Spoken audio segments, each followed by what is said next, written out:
When your duck turns its head sideways and fixes one eye on you, do you know what it's actually doing with that image? Most keepers assume that's recognition, attention, maybe trust building over time. But the truth is, your duck has never processed your presence the way you think it has, not once. And what it's doing instead, right now, every time it looks at you, changes everything about how you read the flock.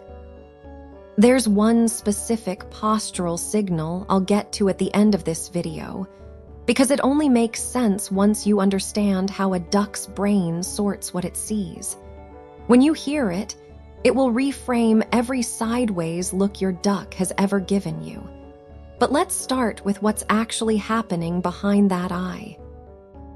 Most people assume a duck looking at them is perceiving them the way a dog or a human would, front-facing, full visual integration, both hemispheres processing the same image simultaneously. That's not how duck vision works. A mallard's visual field spans nearly 340 degrees, almost entirely monocular. Each eye operates largely independently. The binocular overlap zone, where both eyes converge and depth perception is possible, is a narrow window of roughly 20 to 30 degrees, positioned directly forward and slightly below the bill. Ducks use it primarily in the final moment before the bill contacts food or water. When your duck turns its head and fixes one eye on you, it is not giving you its full attention. It is routing your image through a single hemisphere, one brain. Half the processing power, and which hemisphere it routes through determines what it's actually doing with you. Cornell Lab of Ornithology waterfowl behavioral documentation confirms this monocular processing as the primary mode of environmental surveillance in Anatidae. Ducks scan laterally, one eye at a time, reserving the binocular window for precision contact tasks. That's not a duck looking at you.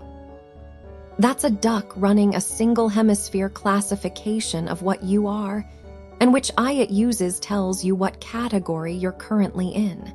Here's where the biology gets specific.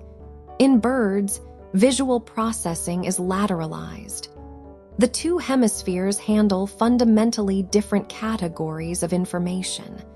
The left hemisphere, controlled by the right eye, handles familiar stimuli.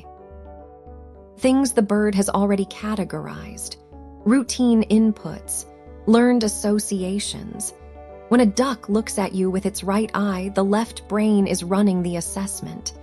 You are being processed as something known, filed, low priority. The right hemisphere, controlled by the left eye, handles novel stimuli, threat assessment, anything that hasn't been fully resolved yet. When a duck looks at you with its left eye, the threat detection system is active. Leslie Rogers at the University of New England, in research on avian behavioral lateralization, documented that domestic chicks consistently use the right eye to identify food and familiar objects, and the left eye to monitor for predators and unfamiliar stimuli. This lateralization pattern holds across bird species studied. Apply that to your duck.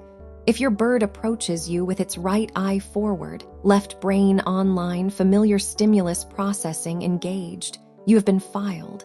You are known. The flock hierarchy has placed you.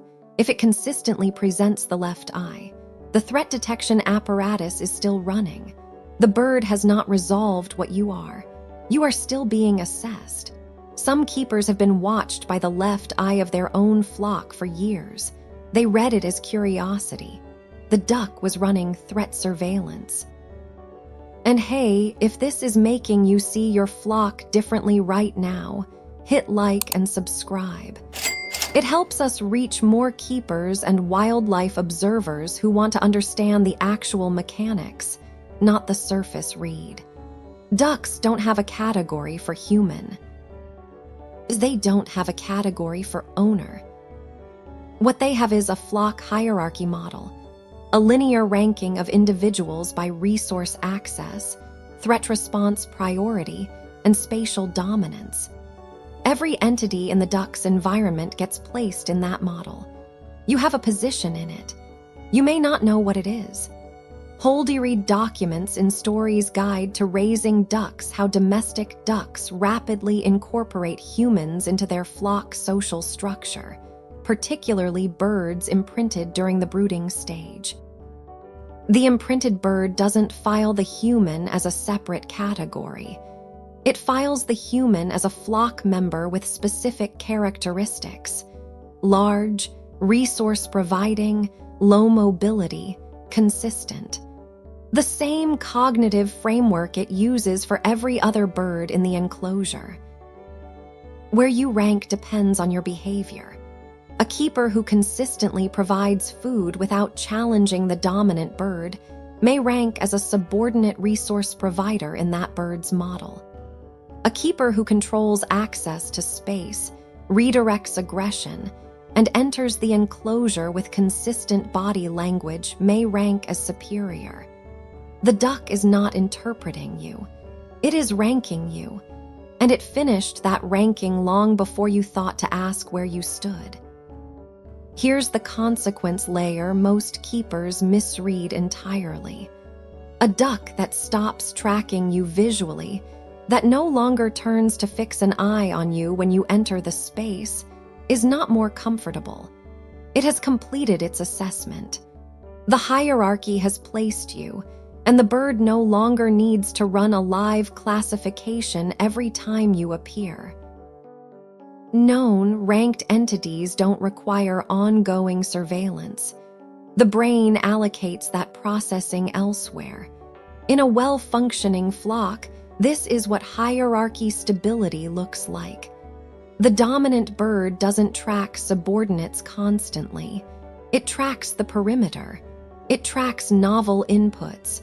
Resolved entities don't trigger the assessment system, but here's what most keepers miss. If a duck that once tracked you has stopped, and that same bird now moves through space you occupy without breaking stride, without redirecting, it has placed you below itself in the hierarchy. You are not a threat to be assessed. You are a known subordinate. The assessment is finished. You lost it while you were reading the behavior as progress. That's not a calm, confident duck. That's a bird that has resolved the hierarchy question and moved on. The question was answered in your absence. Remember at the beginning when I said there's one specific postural signal that only makes sense once you understand how a duck processes what it sees. Here it is. A duck that approaches you with its head carried slightly lower than neutral right eye forward, body oriented directly toward you, no lateral drift, no hesitation, is performing a specific signal within the flock hierarchy model. Most keepers read this as friendliness, as the duck coming to them, as evidence of a bond. In Mallard's social behavior, a lowered head combined with direct forward approach is a subordinate presentation directed toward a higher-ranking flock member. The bird is not approaching as an equal. It is approaching the way a subordinate approaches a dominant, head down, no lateral display, forward and direct. It is acknowledging rank. That duck has placed you at the top of its hierarchy, not as a human, not as an owner, as the dominant member of the flock it lives in. Every lowered head approach you have read as affection was a duck telling you, in the only language its hierarchy model provides, that you are the most important position in its social world, not because it likes you. Because it has assessed you, ranked you, and deferred to you the same way it would defer to the bird it most respects in its own species. That's not a pet recognizing its owner. That's a flock animal correctly identifying its social superior and responding with the appropriate biological signal. Your duck never saw you as a person. It saw you as the top of its world.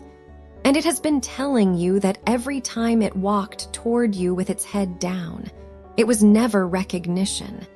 It was always rank, and the duck resolved that long before you thought to look for it.